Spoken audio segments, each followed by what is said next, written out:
This is Lecture 7, Part 2, about power and politics, so related in lots of ways to the first part of the lecture, which is about economics.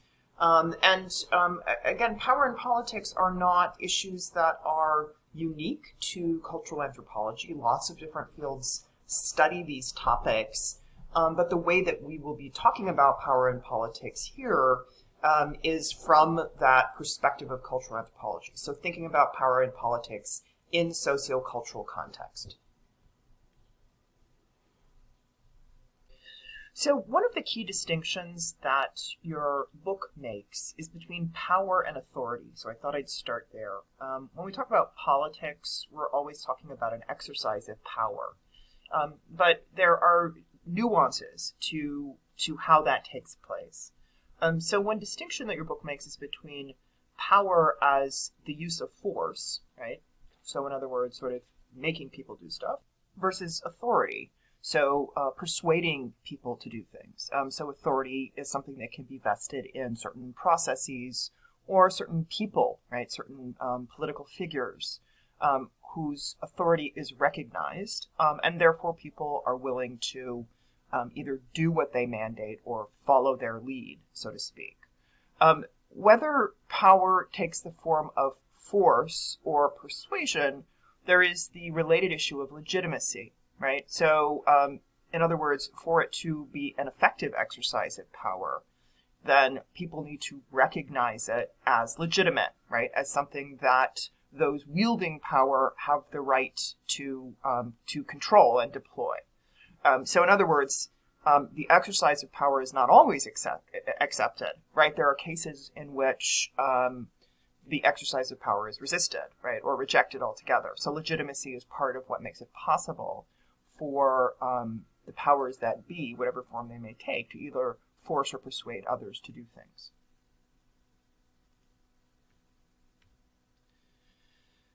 Now, I want to touch a little bit on another set of categories that the book talks about. And these are long-standing sort of ways of describing different political systems. And I put a sort of a disclaimer at the top here. I want to introduce these. I think they're useful as a sort of a device or a tool for thinking comparatively about different kinds of political organization. But I also think that there are all kinds of things that are sort of problematic about this schematic of the four kinds of political entities. I think it's dated, and I think it's got some limitations, and I think it sort of reduces certain complexities. But let's use it again as a heuristic device, as something that we can employ as a tool to help us compare, even if we know that it's actually quite a bit more complicated than that. One of the key ways in which I think it's more complicated than that is that all of these different kinds of political organization at this point in human history are integrated into nation states, right?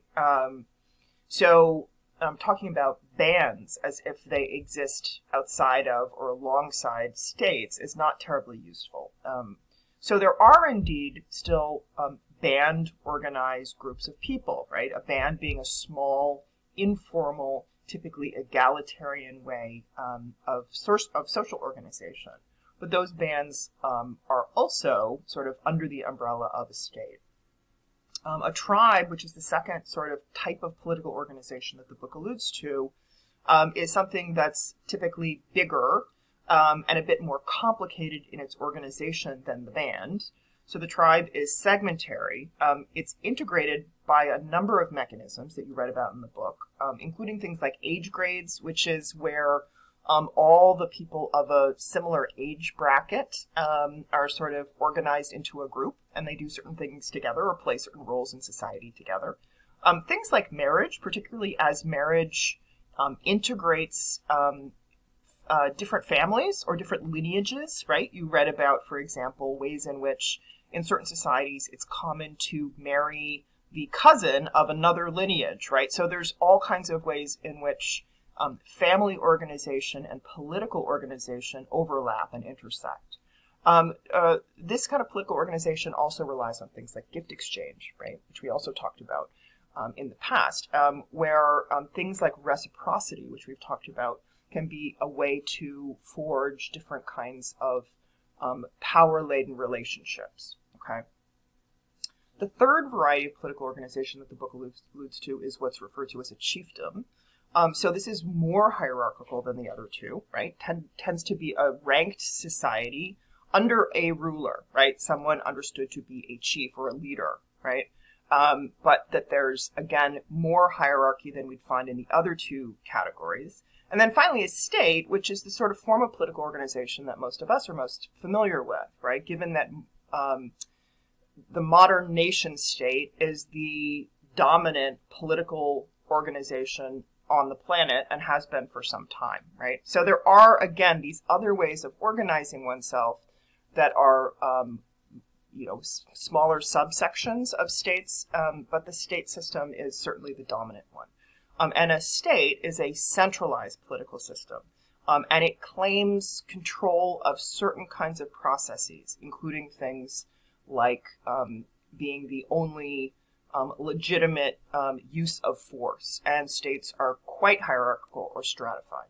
We'll talk a little bit more about states or nation states in a few minutes.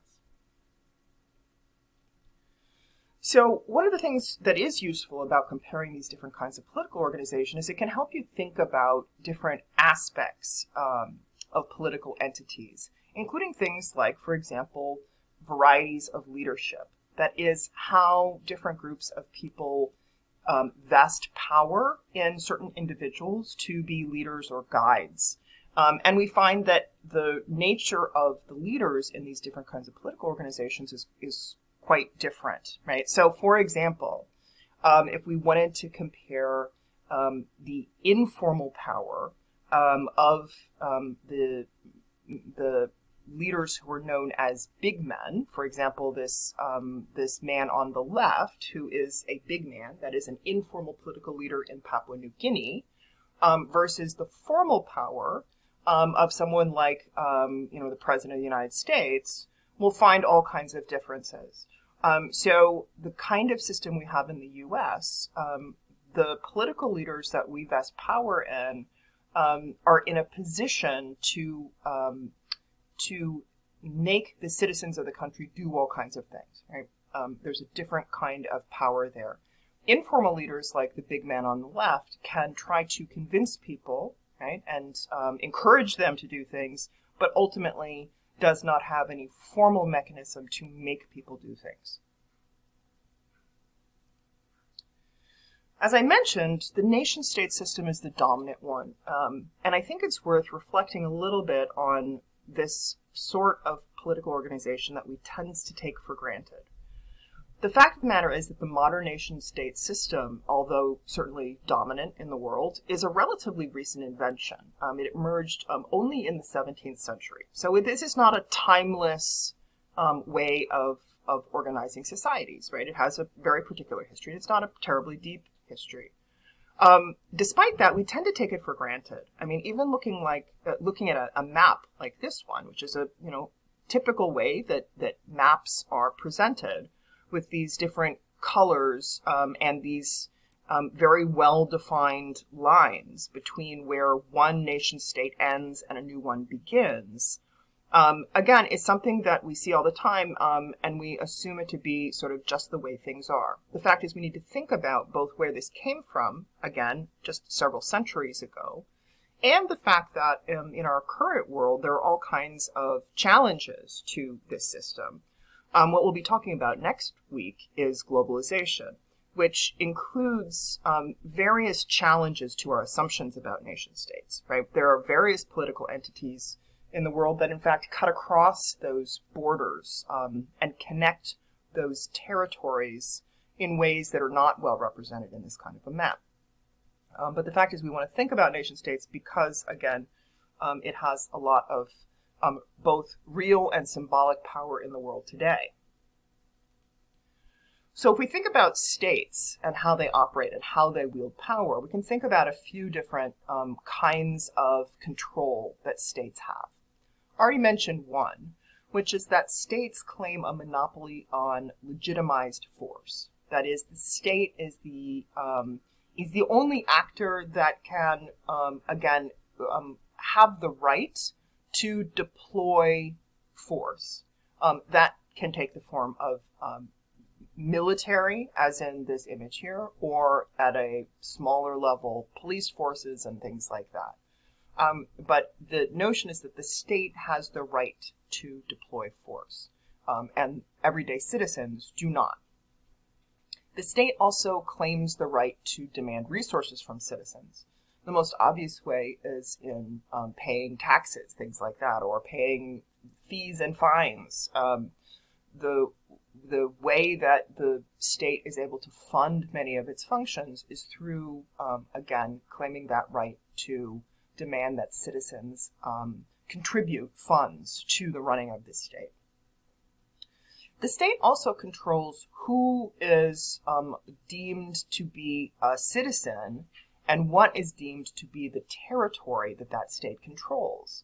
And we see this through the system of immigration policies, the defining and buttressing of borders, the assigning of citizenship status, right?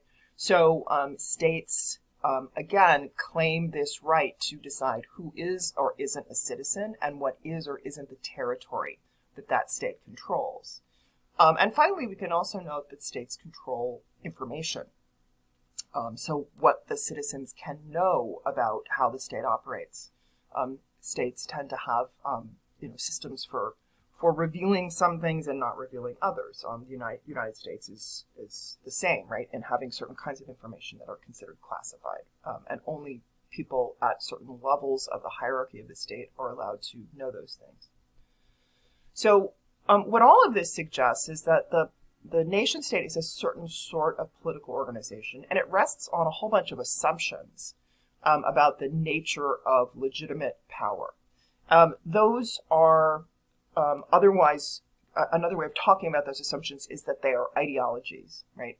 These are ideas about the sort of legitimacy of the state system, and that the legitimacy and the sort of accepting of that legitimacy by citizens allows it to continue to operate in that way.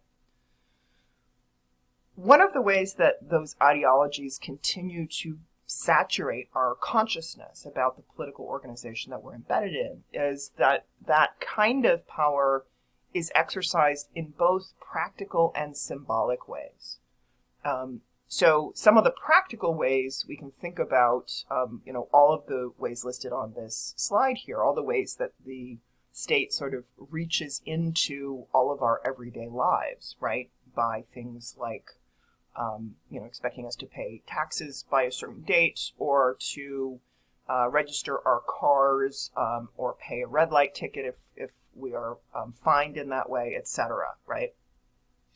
But there's also all kinds of symbolic ways that back up those practical functions of the state, right? So we can think about all the different symbols of state power that are in circulation and how they affect our consciousness. Some of these are quite obvious, some of them are a little bit less obvious, but something like a flag, of course, is perhaps the symbol par excellence of the nation state, right? But there's all kinds of smaller everyday symbols that we in fact often carry on our persons. Something like money, right, the currency of a particular state, identification, a passport or a license or whatever it may be. Some of the kinds of symbols that nation states traffic in are sort of take the form that is, the form of the symbol is as important as the content of the symbol.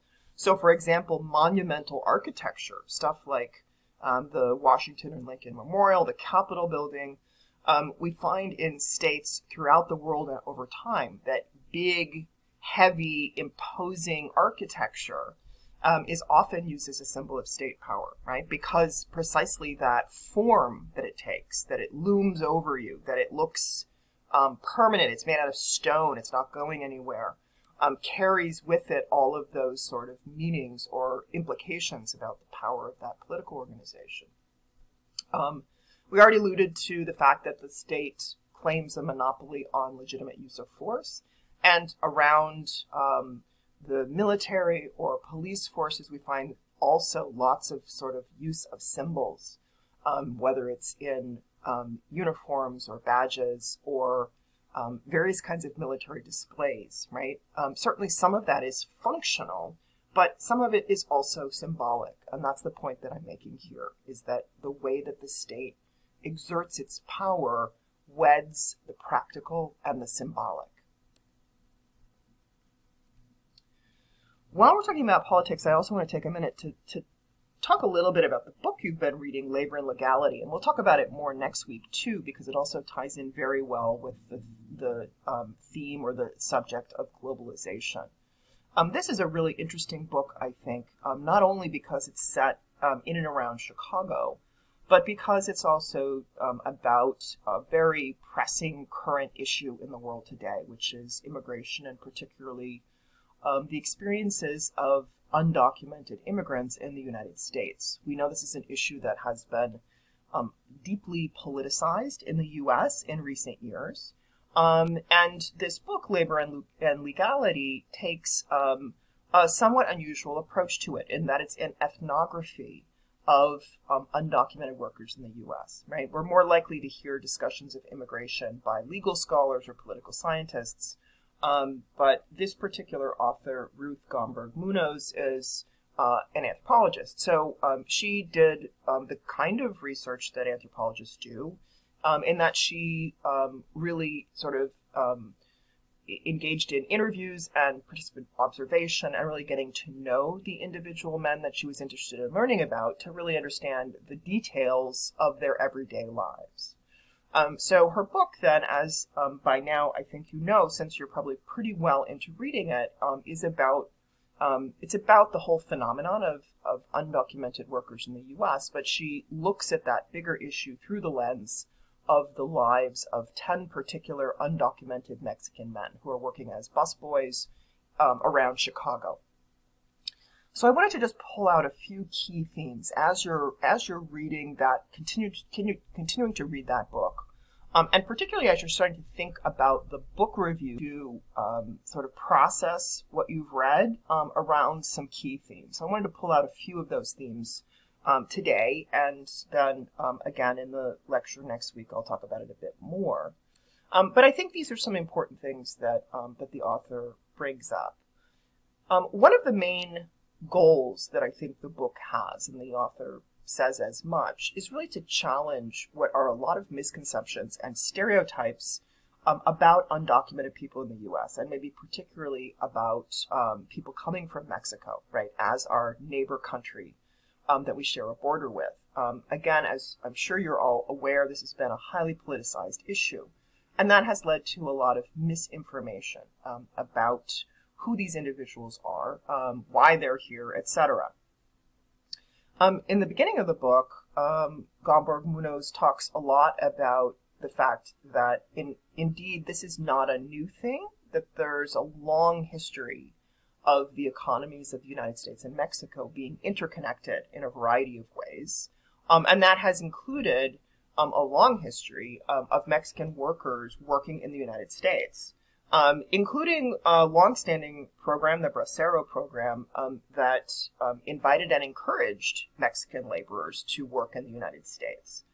So the notion that there's something new happening in terms of people coming to the U.S. to work is simply inaccurate. So Munoz is really, or Gomberg Munoz is really trying to get beyond that sort of political rhetoric that would frame what's going on here in ways that are really about contemporary politics, not about the actual history. So to do that, she really focuses in on these individuals and providing their biographies and their own narratives, right? I'm sure you've noticed that she includes fairly lengthy sort of personal statements from each of the men, so you sort of hear their voices talking about their experiences as a way to get at the human side of what this immigration issue rests on. So, because she's really interested in people immigrating into the United States for the sake of work, she starts with and spends a lot of time talking about the work lives of these men, right? And there's some very interesting sort of information that comes out about their work as busboys, right, in restaurants in suburban Chicagoland. One is the role of hard work, right? And as she points out, these men have sort of a reputation for being really excellent at their jobs, right? Working very hard, being very diligent, being very sort of people that can be trusted to do what is expected of them. And she talks about that as being sort of a double-edged sword for these men. It's actually a stereotype, right? And in some ways, the men sort of play up that stereotype because it is good for them in certain ways, in that it becomes a source of job security. It also means that their bosses can trust them and therefore give them a bit more autonomy in their work, right? And it also allows them to claim some dignity for what they do, right? But it also means that they, again, sometimes are characterized as being inherently hard workers, right? As if there's something natural about them, or that there's something about their ethnicity that makes them just naturally want to work very hard, which of course is not true, right? In fact, as she describes, the men who have these jobs work hard to socialize other workers to do this hard work, right? To take on this role. It doesn't come naturally. It's something that people have to really work at. So again, there's sort of there's reasons for these for the Lyons to want to play into that stereotype, but it also ends up sort of racializing the work. So as she points out, these restaurants tend to have white employees working in the, quote, front of the house, and Mexican or other immigrant workers working in the back of the house, right? And that racialization also means that although the Lyons are understood and are respected for being very hard workers, there's a certain degree to which their job prospects are very limited, right? They are not being offered some of the higher paying, for example, server jobs. So again, a double-edged sword. The author also talks a lot about the Lyons' social relationships, both with one another and with others. And so there's a lot about how important their social networks are. And these are both social networks of family members, people they're related to, and friends. So the Lyons and others who are doing this kind of lower paid service work in the U.S. Really pool their resources. As you read, they support one another both in crossing the border and then in finding and keeping jobs and in maintaining reasonable living conditions. So, for example, sharing houses, sharing bills, sharing food. So all of those things are very much a part of this experience of being undocumented workers in the U.S., is that sort of social, that solidarity that they show for one another that allows them to have decent living conditions and a decent experience. But the social networks of the Lyons and other undocumented workers in the U.S. extend beyond just the workers who are on this side of the border. As she notes, there's actually broad, wide social networks that stretch between Mexico and the U.S. So these men are also, of course, maintaining connections to family back home in Mexico. Some of them, for example, have wives and children on the other side of the border. And some are going back and forth, right? That, as she points out, is much harder to do now as the militarization of the border has increased. It's harder to be sort of, go back and forth seasonally. But at a minimum, the men she's worked with maintain those connections and send money back, right? And indeed, the money they're able to send back often makes a significant difference in the livelihood of family members back home, right? So remittances is the term often used for that money that people send back to their home countries. And in fact, it amounts to a massive amount of money, right? Overall, it's a significant part of the economy, in fact, is the money being sent back from workers who are abroad. And then the final theme I just wanted to touch on, which again we'll also talk about a bit next week, is all of the various ways in which the experiences of the men in this book speak to these broader issues of immigration and immigration policy in the United States. And again, her goal in the way she writes about these issues is sort of to debunk a lot of misconceptions and a lot of misinformation about labor migration. She points out that migration is not just about individuals wanting to cross the border. That in fact, the entire sort of political economy of globalization almost inevitably leads to people migrating for work. And she goes back historically and talks about, for example, policies, particularly starting in the 1980s, with free trade agreements and the sort of encouragement of the free market that, again, really pushed people to move for work. So that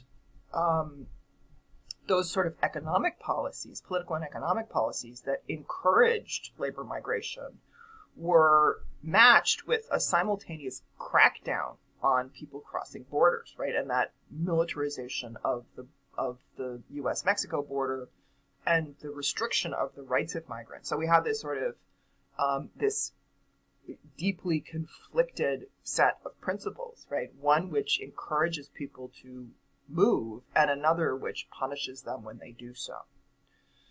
Another element of sort of challenging and debunking some of the assumptions that people have around particularly undocumented immigrants in the U.S.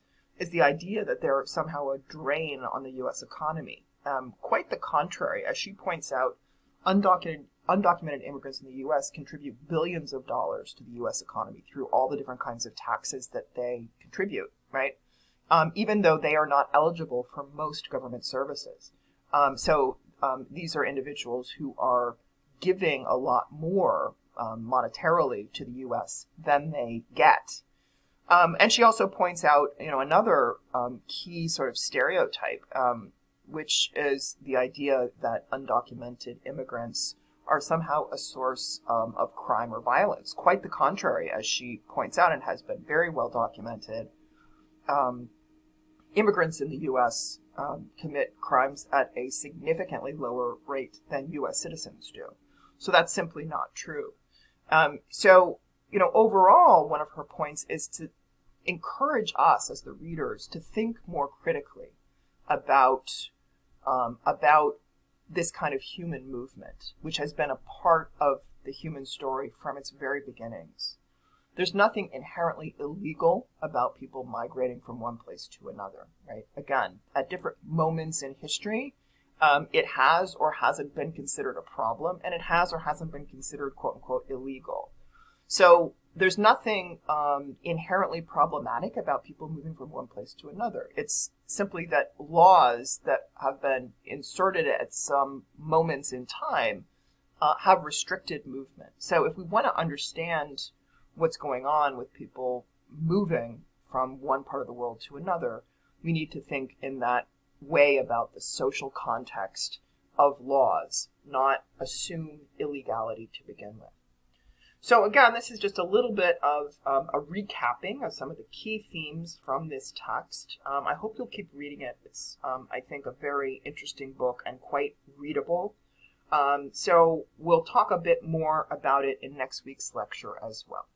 Have a great rest of the week, and we'll talk soon. Bye-bye.